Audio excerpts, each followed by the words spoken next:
Praise the lord. પ્રભુની સ્તુતિ થાવ. સુંદર સમયને માટે ફરી એકવાર પ્રભુએ આપણને કૃપા આપી તેના અદ્ભુત વચનો શીખવાને માટે આજે જહોવા શમ્મા પાઠ નંબર 3 ની અંદર જઈશું.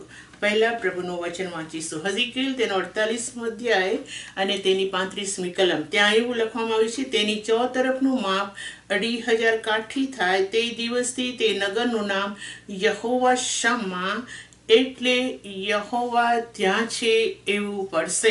હવે જે નગર યહોવા શમ્મા યહોવા ત્યાં છે એને આપણે જોઈ રહ્યા છે. આ નગર ખૂબ અગત્યનું નગર છે અને એ ખૂબ જ અગત્યનું નગર અને છેલ્લું નગર હોવાને કારણે હવે પછી બીજું કોઈ મંદિર બાંધવામાં આવશે નહીં, અથવા તો હવે પછી બીજું કોઈ નગર બનાવવામાં આવશે નહીં. માટે આ છેલ્લું અદ્ભુત નગર હઝકીએલને દર્શનની અંદર બતાડવામાં આવ્યું. જ્યારે હઝકીએલને આ દર્શનની અંદર બતાડવામાં આવ્યું ત્યારે દેવે તેને સ્પષ્ટ કીધું હતું કે આ નગર વિશે, આ મંદિર વિશે તારે શું કરવું. હઝકીએલ તેનો 43મો અધ્યાય અને હું તેની 11મી કલમથી વાંચું છું. જો તેઓ પોતાના સર્વ કૃત્યોને લીધે લજવાતા હોય તો તેઓને આ મંદિરની આકૃતિ, રચના, દરવાજા, બારણા, બંધારણ, સર્વ વિધિઓ તથા નિયમો તારે જણાવવા, તેઓના દેખતા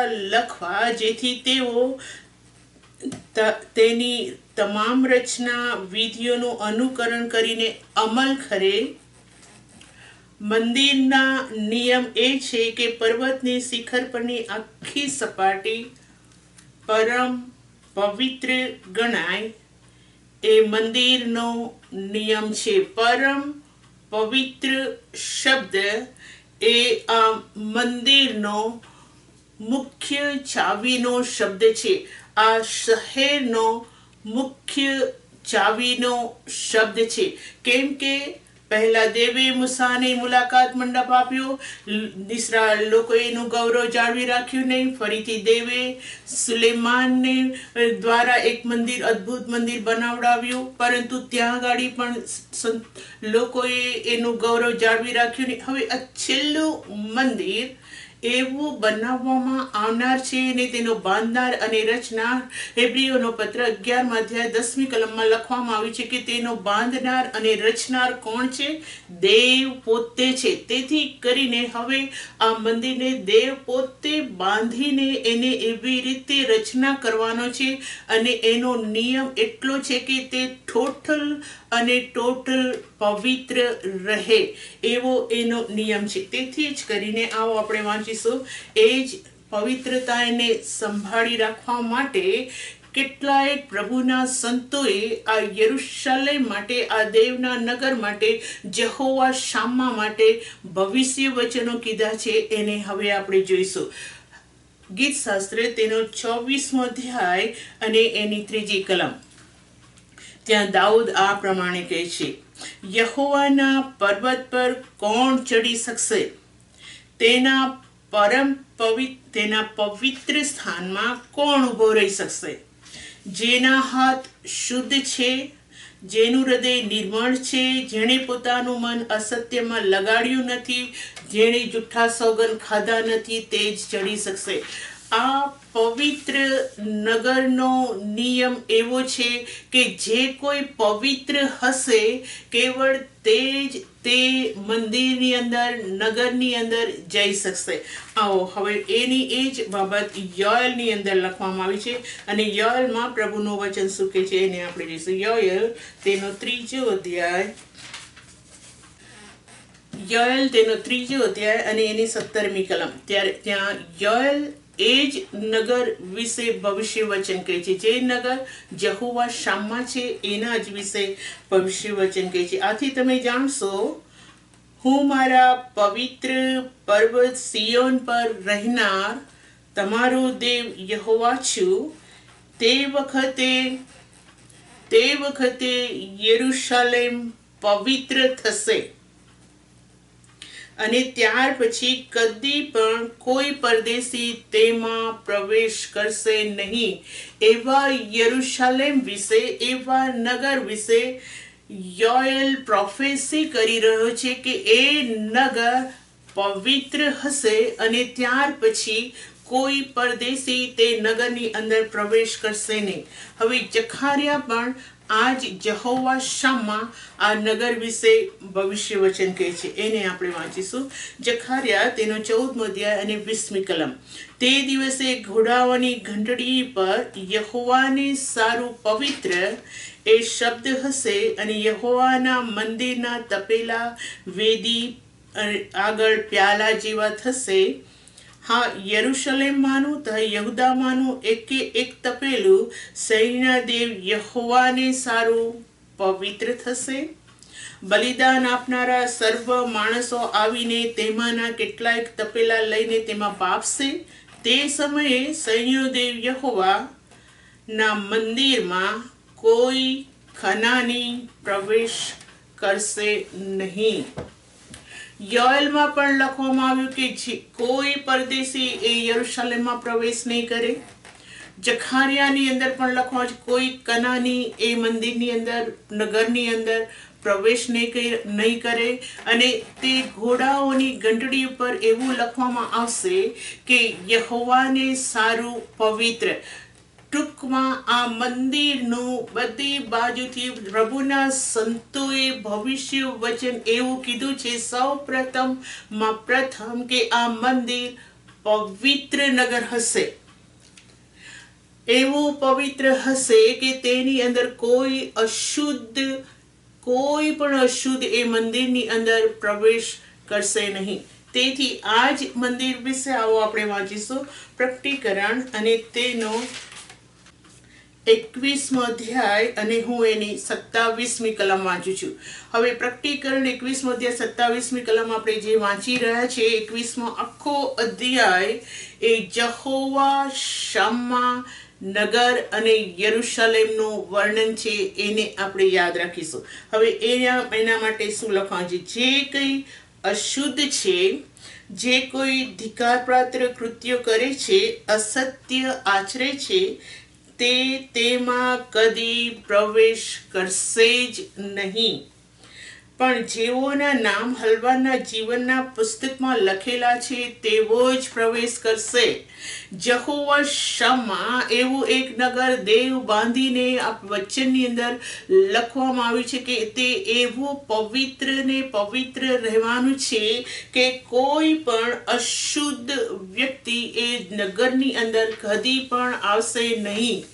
યહોવા શામા એને આપણે ગઈ વખતે સારી રીતે જોઈ ગયા હતા કે સૌ પ્રથમ યહોવા શામા એટલે યરુશલેમ છે, તે સિયોન છે, તે સત્યનું નગર છે, તે ન્યાયપણાની નગરી છે, તે દાઉદનું નગર છે. અને સૌથી ઉત્તમમાં ઉત્તમ નામ પ્રભુ ઈસુ ખ્રિસ્ત દ્વારા આ જહોવા શામા નગરને આપવામાં આવ્યું કે તે દેવનું રાજ્ય છે. પ્રભુ ઈસુ ખ્રિસ્તના શબ્દમાં આ નગરને દેવનું રાજ્ય એવું નામ આપવામાં આવ્યું. હવે એ જ છે દેવનું રાજ્ય જહોવા શામા, એ જ દેવનું રાજ્ય છે, એ જ યરુશલેમ છે, એ જ સિયોન છે.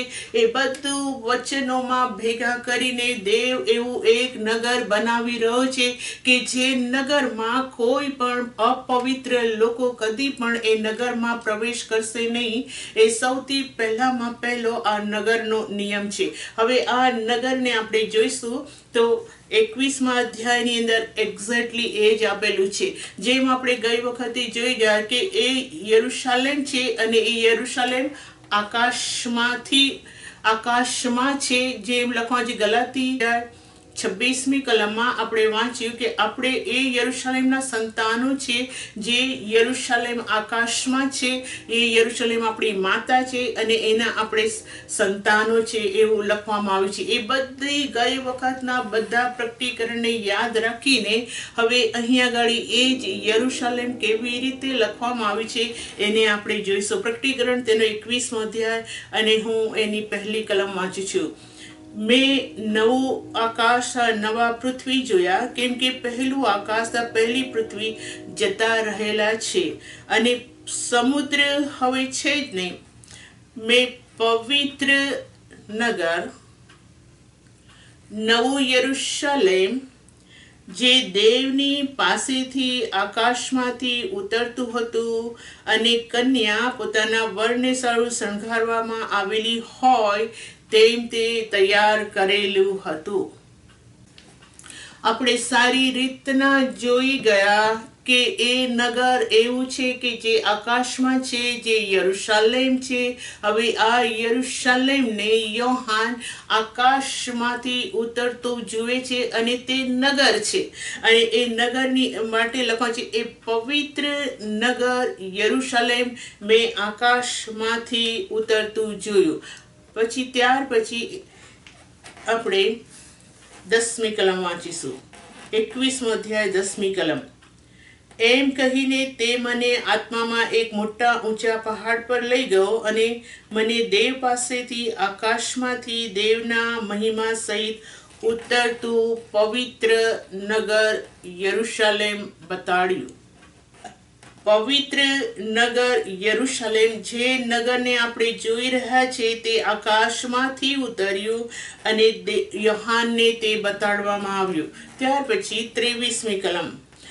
ત્યાં આવું લખવામાં છે, પ્રકટીકરણ 21મો અધ્યાય 23મી. નગરમાં સૂર્ય કે ચંદ્રની પ્રકાશવાની જરૂર નથી, કેમ કે દેવનો મહિમા તેને પ્રકાશિત કરે છે અને હલવાન તેનો દીવો છે. આખું નગરની રચના પ્રકટીકરણ 21મા અધ્યાયની અંદર નવું યરુશલેમ જે આકાશમાંથી ઉતરી હતું એને બતાડવામાં આવ્યું. પણ હમણાં એ નગર નવું યરુશલેમ જહોવા શામાં ક્યાં બંધાઈ રહ્યું છે? આકાશમાં બંધાઈ રહેલું છે. કેમ કે ગલાતીનો પત્ર 3જો અધ્યાય 26મી કલમમાં આપણે વાંચ્યું કે આપણે જે યરુશલેમ છે, જે આપણી માતા છે, એ યરુશલેમ ક્યાં છે? આકાશમાં છે અને આપણે તેના સંતાન છે. અને આખું પૂરું નગર જ્યારે આકાશમાં તૈયાર થઈ ગયું, ત્યાર પછી યોહાનને આખું નગર ઉતરતું બતાડવામાં આવ્યું. કહેવાનો મતલબ અહીંયા ગાડી શું છે? જે નગર અને બાંધનાર, એનો પાયો નાખનાર કેવળ દેવ પોતે છે.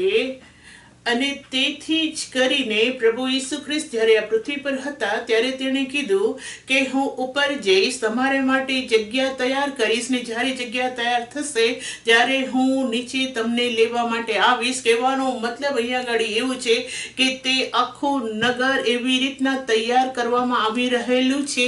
એ નગરના રહેવાસી આપણને બનાવવામાં આવ્યા છે.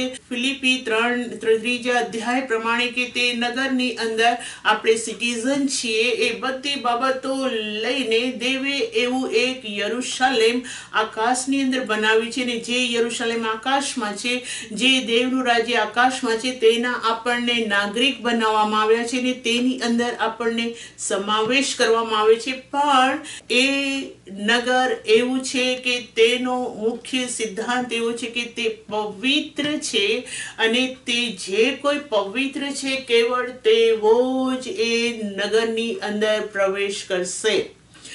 એનો સ્પષ્ટ નિયમ છે. તેથી કરીને એ પવિત્રતાને જાળવી રાખવા માટે હવે આપણે જોઈશું કે કેવી રીતના એ પવિત્રતાને પહેલેથી જ જાળવી રાખવામાં આવી છે કે જે નગર દેવ બાંધી રહ્યો છે. હવે જ્યારે આ મંદિરને અને આ નગરને દેવ બનાવી રહ્યો છે ત્યારે વચનને તેને અલગ અલગ શબ્દોથી પણ લખવામાં આવ્યું છે. જેમ પિત્તરની અંદર પહેલો પિત્તર 2જો અધ્યાય 8મી કલમની અંદર આપણે વાંચી ગયા કે આ મંદિરની અંદર આપણે જીવંત પથ્થરો જેવા મંદિરની અંદર ચણાતા જઈએ છીએ. એ જ જહોવા શામા મંદિર અને નગરની વાત પિત્તર પણ કરી રહ્યો છે, પણ એની રચના વિશે તે કહી રહ્યો છે કે આપણે જીવંત પથ્થરો જેવા એ મંદિરની અંદર બંધાતા જઈએ છીએ. હવે જ્યારે પથ્થર છે તો પથ્થર પહેલા સુલેમાનના મંદિરની અંદર આપણે વાંચીએ છીએ કે જ્યારે તેણે આપણને પથ્થરો તરીકે પસંદ કર્યા છે ત્યારે કદી પણ જે દેવને આ એવો પથ્થર લઈને તેણે મંદિરમાં ગોઠવી દીધો એવું નથી. કેમ કે સુલેમાનના મંદિરમાં એક એવો સ્પષ્ટ નિયમ હતો, જે નિયમ એવો હતો કે જ્યારે મંદિર બંધાતું હતું ત્યારે કોઈ પણ જાતના પથ્થરનો અવાજ આવતો ન હતો.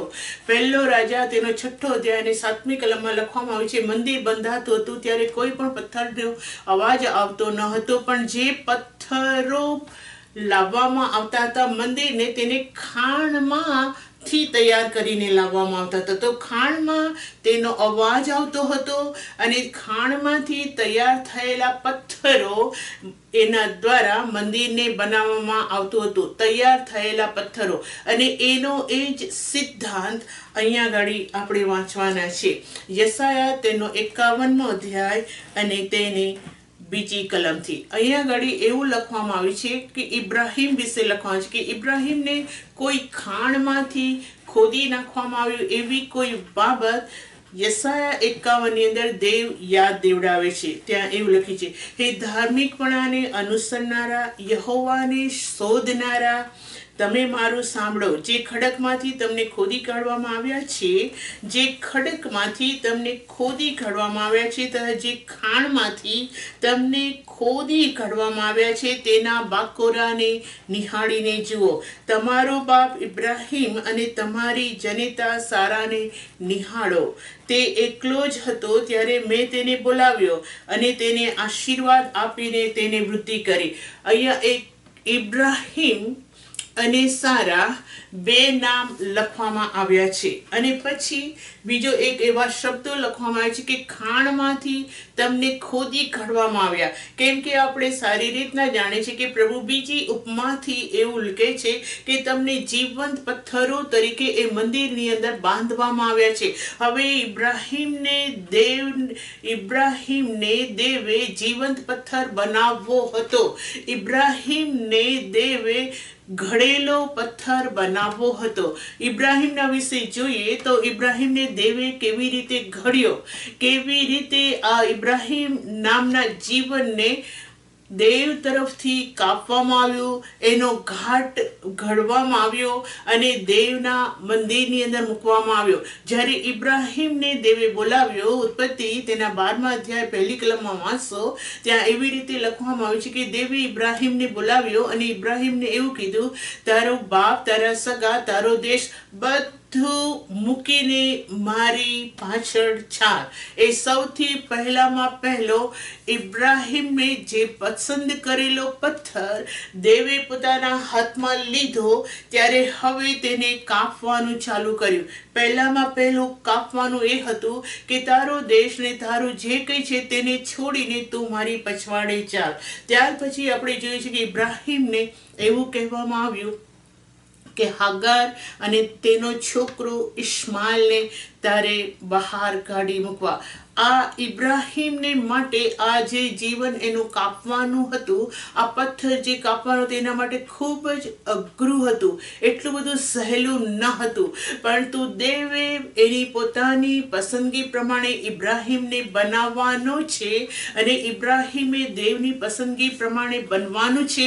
માટે ત્યાં દેવે જેમ ઇબ્રાહિમને કીધું એ જ પ્રમાણે ઇબ્રાહિમે કર્યું અને ત્યાં ગાડી એક પથ્થરને કાપવામાં આવ્યો. એના જેવ બાબત લખવામાં આવી છે. ત્યાર પછી આપણે જોઈએ છે લોટ હતો. લોટ ઇબ્રાહિમની સાથે ચાલતો હતો અને લખવામાં આવ્યું છે તે પ્રમાણે ઉત્પત્તિના 18મા અધ્યાયમાં જ્યારે લોટ છૂટો પડ્યો ઇબ્રાહિમથી, ત્યારે દેવે ઇબ્રાહિમની સાથે વાત કરી.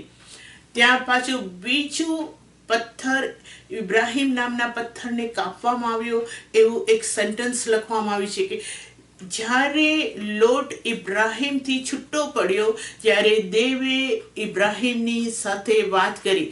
એટલે કે હવે દેવની મરજી હતી કે લોટ ઇબ્રાહિમની સાથે ન રહે અને એટલા માટે ઇબ્રાહિમને લોટથી છૂટો પાડવામાં આવ્યો. પછી બીજું એક ઇબ્રાહિમના જીવનનો પ્રસંગ આપણે જોઈએ છે અને તે છે પોતાના આઇઝેક, પોતાના દીકરાને બલિદાન આપવાનું. દેવે તેને કીધું કે તું તારા એકને એક દીકરાનું બલિદાન આપ. અને એમ કહેતા દેવે ઇબ્રાહિમની પરીક્ષા કરી. અને પછી લખવામાં આવ્યું છે, જ્યારે ઇબ્રાહિમ એ સ્ટેજ ઉપર આવ્યો ત્યારે એવો ઘડાયેલો પથ્થર હતો કે ઇબ્રાહિમે થોડું પણ દેવ સાથે આર્ગ્યુમેન્ટ કર્યું નહીં. એવો સુંદર પથ્થર ઘડાઈ ગયેલો હતો કે જે ઘડાયેલા પથ્થરથી, જે સુંદર ઇબ્રાહિમના જીવનથી દેવ ખૂબ જ ખુશ થઈ ગયો. અને ત્યારે લખવામાં આવ્યું છે, હવે હું જાણું છું કે તું ખાતરીપૂર્વક મારા ઉપર પ્રેમ રાખે છે. અને પછી દેવે એને એવો એટલો બધો મોટો આશીર્વાદ આપ્યો કે આપણા વિશ્વાસનો આદિપિતા તરીકે ઇબ્રાહિમને આ વચનની અંદર મૂકવામાં આવ્યો. અને હવે પ્રભુ એ પથ્થરને યાદ દેવડાવી રહ્યા છે કે જ્યારે હું મંદિરની અંદર પથ્થરને મૂકું છું, એ ખાણને તમે જુઓ, એ ખાણને તમે નિહાળો, કેમ કે જે ખાણમાંથી હું પથ્થરોને કાઢું છું, એ પથ્થરોને એમને હું મંદિરની અંદર સીધા લાવીને મૂકી દેતો નથી, પરંતુ દેવનું મંદિર અતિ પવિત્ર અને એવા દેવની રચના અને નમૂના પ્રમાણે બનાવવામાં આવી રહેલું છે. માટે એ કદી પણ ગમે તેવા જીવનને પોતાના મંદિરની અંદર મૂકવાનો નથી. એ યહોવા શામ્મા નગરનો પહેલામાં પહેલો સિદ્ધાંત છે. યહોવા શામ્માને જો તમે જુઓ, પહેલા નિયમથી પવિત્ર, પરમ પવિત્ર એવા બધા શબ્દોથી ઘણા બધા વચનોની અંદર લખવામાં આવ્યું છે. આ તો ફક્ત આપણે થોડા જ વચનો દેવનો આની અંદર શું સિદ્ધાંત છે એ જોવાને માટે, એ ખાતરીથી લખવામાં આવ્યું છે. ખાતરીને માટે આપણે થોડા વચનો જોઈ લીધા અત્યાર સુધી કે દેવનું મંદિર, દેવનું નગર જે બાંધવાનું છે, હવે પછી તેમાં પવિત્રતા સિવાય તે કોઈને પણ આવવા દેવાનો નથી. હવે આપણે એ પવિત્ર નગર યરુશલેમને અત્યાર સુધી જોયું, પરંતુ એ પવિત્ર નગર કેવી રીતે પવિત્ર યરુશલેમ રહેશે એનું આખું જ દ્રષ્ટાંત વચનની અંદર જે યરુશલેમ પૃથ્વી ઉપર હતું તેના દ્વારા આખું દ્રષ્ટાંત આપવામાં આવ્યું છે. અને તેથી કરીને આપણે આજે એ મૂળ યરુશલેમના મૂળની અંદર જવાના છીએ. અને એ મૂળની અંદર જવાના માટે એ યરુશલેમમાં પહેલા કોણ રહેતું હતું અને ક્યારે એનું નામ યરુશલેમ પાડવામાં આવ્યું, એ બાબતને આજે આપણે જોવાના છે. શરૂઆતની અંદર શું થયું એને આપણે જોવાના છે. એને જોવા માટે 2 સમુએલ તેનો 5મો અધ્યાય અને 6ઠી કલમ વાંચીશું. જ્યારે તમે 2 સમુએલ 5મો અધ્યાય 6ઠી કલમમાં આવશો ત્યારે આપણે એવી એક બાબત જોઈ રહ્યા છે અહીંયા આગળ કે દાઉદે યરુશલેમની ઉપર, એટલે કે યબુસીઓના નગરની ઉપર ચઢાઈ કરી. અત્યાર સુધી યરુશલેમ જે કહેવાય છે તે યબુસી નામની એક પ્રજા હતી, તેની આધીનતાની અંદર હતું. અને એ આધીનતામાં હતું. દાઉદ એ નગરને જીતીને પછી એનું નામ એને યરુશલેમ પાડ્યું. તેથી કરીને સૌ પ્રથમ યરુશલેમની શરૂઆત ક્યાંથી થઈ એને આપણે જોઈએ છીએ. 2 સમુએલ 5મો અધ્યાય અને 6ઠી કલમ ત્યાં આમ લખવામાં આવે છે, રાજા અને તેના માણસોએ તે દેશના રહેવાસી યબુસીઓ સામે યરુશલેમ પર ચઢાઈ કરી. દાઉદ અહીં પ્રવેશ કરી શકવાનો નથી એમ ધારીને તેઓએ દાઉદને કહ્યું, તું અહીં પ્રવેશ કરી શકવાનો નથી, કેમ કે આંધળા તથા લંગડા તને હાંકી કાઢશે. તો પણ દાઉદે સિયોનનો કિલ્લો કબજે કર્યો અને તે જ દાઉદ નગર છે. યરુશલેમની શરૂઆત 2 સમુએલ 5મા અધ્યાયની અંદર આપવામાં આવી છે. અને એની શરૂઆત એવી રીતે થાય છે કે યરુશલેમમાં પહેલા યબુસી નામની પ્રજા રહેતી હતી અને એ પ્રજાને દાઉદે જીતી નાખીને પછી તે જગ્યાનું નામ તેણે યરુશલેમ, દાઉદનું નગર, સિયોનનો કિલ્લો વગેરે એ નામ એ યરુશલેમનું રાખવામાં આવ્યું. પણ યબુસીઓ એ નગરની અંદર રહેતા હતા, એ મૂળની અંદર આપણે જવાના છે. એટલા માટે આપણે મૂળની અંદર જવાના છે કેમ કે દેવ બાપે તેના વચનની અંદર ઉપમા અને દ્રષ્ટાંત મૂકેલા છે કે જે ઉપમા અને દ્રષ્ટાંત દ્વારા આપણે કેવી રીતના દેવના પવિત્ર લોક બની શકીએ છીએ એનો આખો સિદ્ધાંત યરુશલેમની શરૂઆતથી વચનમાં લખવામાં આવ્યો છે. અને આપણે આ નગરના રહેવાસી હોવાના કારણે હવે આપણે આ મૂળ જે યબુસી લોકો એ દેશની અંદર રહેતા હતા, એ નગરમાં રહેતા હતા, એ યબુસીઓ વિશે હવે આજે આપણે જોવાના છે. મૂળમાં જવાની શા માટે જરૂર છે? સૌ પ્રથમ તો આપણે આપણા આત્મિક જીવનની અંદર વિશેષ જાણી લેવું જોઈએ કે આપણું આખું આત્મિક જીવન એક મજબૂત પાયા ઉપર બંધાયેલું હોવું જોઈએ કે જે પ્રભુ ઈસુ ખ્રિસ્તની ભાષામાં લખવામાં આવ્યું છે કે તેના પર તોફાન આવ્યા, તેના પર સંકટ આવ્યું, પણ એ ઘર પડી ગયું નહીં. એના જેવું મજબૂત એ ઘર હોવું જોઈએ. કેમ કે પ્રભુ ઈસુ ખ્રિસ્ત એ ઘર વિશે એક બાબત એવું લખે છે કેમ કે એ પડી એટલા માટે ન ગયું, એનો પાયો મજબૂત નાખેલો હતો. જે ઘર પડી નહીં ગયું એ ઘરનો પાયો મજબૂત હતો.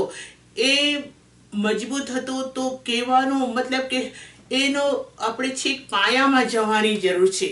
ઘર આપણે એમને આત્મિક જીવન આપણે અધ્ધરને અધ્ધર કદી બાંધી શકતા નથી, પરંતુ એ આપણા આત્મિક જીવનની હંમેશા એક પાયો હોવો જોઈએ, એવી એક મજબૂતાઈ હોવી જોઈએ કે જે મજબૂતાઈ ઉપર આપણું આત્મિક જીવન ખૂબ જ મજબૂત બને. આ યહોવા શમ્મા એ દેવ પોતે આ નગરનો બાંધનાર અને રચનાર હોવાના કારણે અને આ છેલ્લું નગર હોવાના કારણે હવે પછી કોઈ પણ અશુદ્ધિ એ નગરની અંદર આવવા દેશે નહીં.